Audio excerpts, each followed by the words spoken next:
Mystical City of God. Manifested to Venerable Sister Mary of Jesus of Agreda. Book 2. Chapter 5.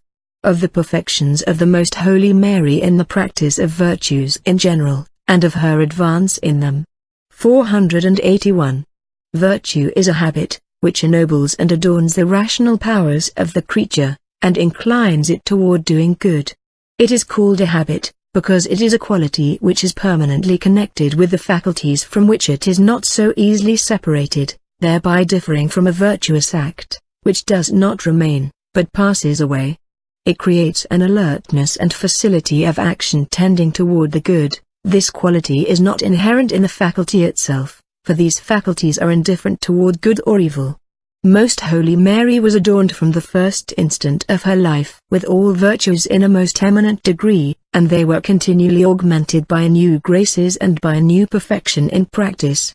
All the virtues and merits, which the hand of the Lord had showered upon her, she brought to their fullest perfection. 482.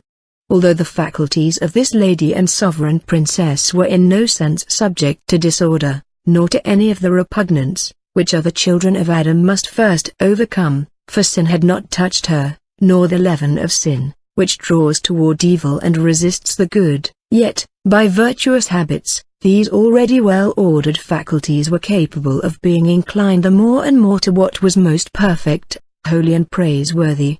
Moreover, she was a mere creature capable of suffering, and as such she was also subject to pain, to the inclination toward licit repose, and to the inertia, disinclining her toward the performance of some supererogatory works, which without sin she could have omitted. In order to overcome this natural disinclination and repugnance, habits of the most exalted virtues assisted her, so that this Queen of Heaven vanquished them without any weakness and was in no way hindered in pursuing the utmost perfection in all her works. 483. On account of this beauty and harmony regarding the habits of virtue, the soul of the Most Holy Mary was so enlightened, ennobled and entirely bent on the highest good and last end of all creation, so alert, prompt, efficient and joyful in the practice of virtue, that, if it were possible for our weak insight to penetrate into the interior of her sacred soul, we would find a more wonderful beauty than that of all creatures combined and inferior only to that of God Himself. All the perfection of creatures were in purest Mary as if in their own sphere and center, and all virtues reached in her the highest perfection, so that in no manner could it ever be said of her, this or that is wanting in order to make her altogether beautiful and perfect. Besides the infused virtues, she possessed all the acquired ones, which she augmented by practice and exercise.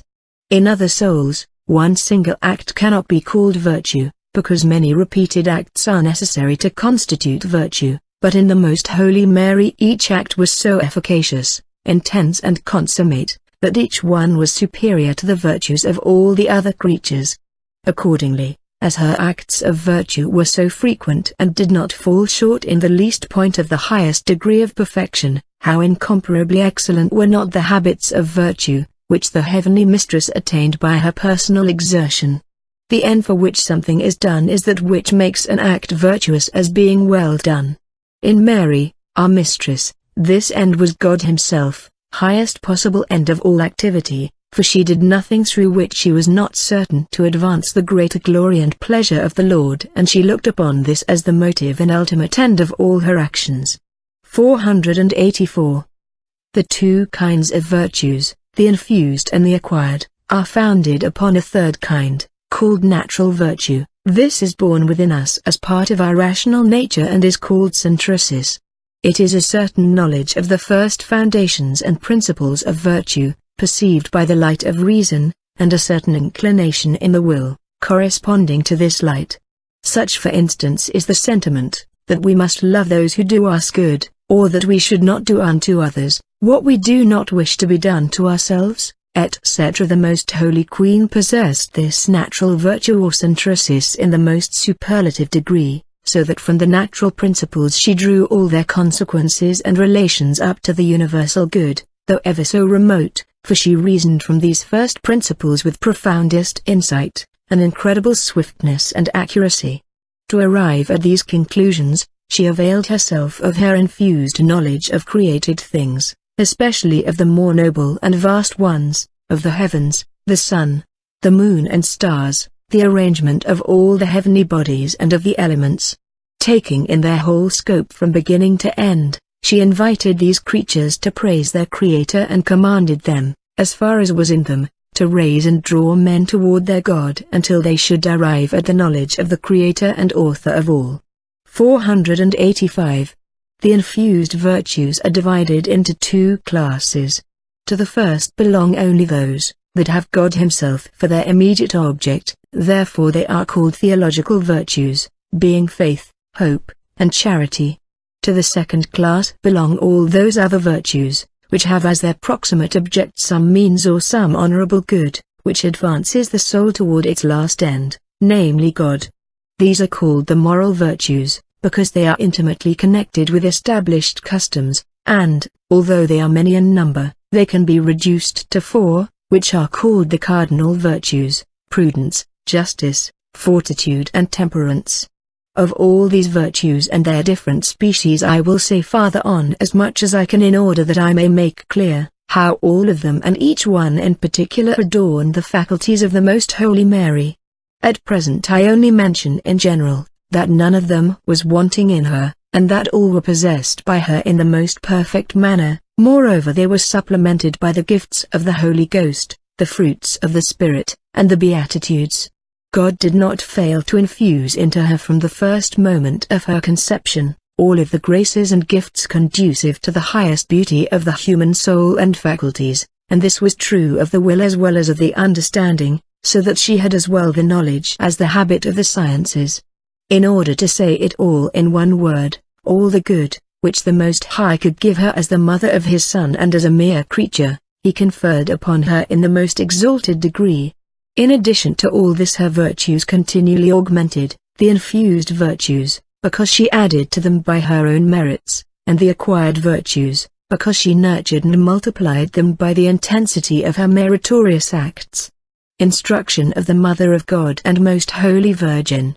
486. My daughter, the Most High communicates to all mortals without distinction the light of the natural virtues. To those who dispose themselves by means of them and by His graces, He concedes also the infused virtues at the time of their justification. As He is the author of nature and of grace, He distributes these gifts with greater or less abundance, according to His equity and pleasure.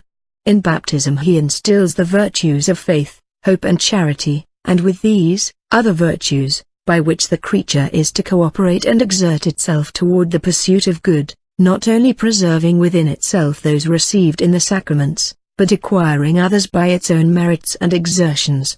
This will be the greatest happiness and blessedness of men, that they correspond to the love, which the Creator and Redeemer shows them, adorning their soul and, by the infused habits, familiarizing themselves with the virtuous exercise of their own will.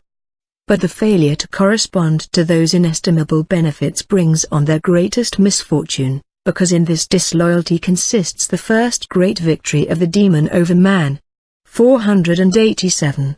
Of thee, my soul, I require that thou exercise thyself and cooperate with the natural and the supernatural gifts of virtue with an unceasing diligence, and that thou acquire the habits of other virtues, which thou shouldst augment by the frequent exercise of those, which God so liberally and graciously has communicated to thee.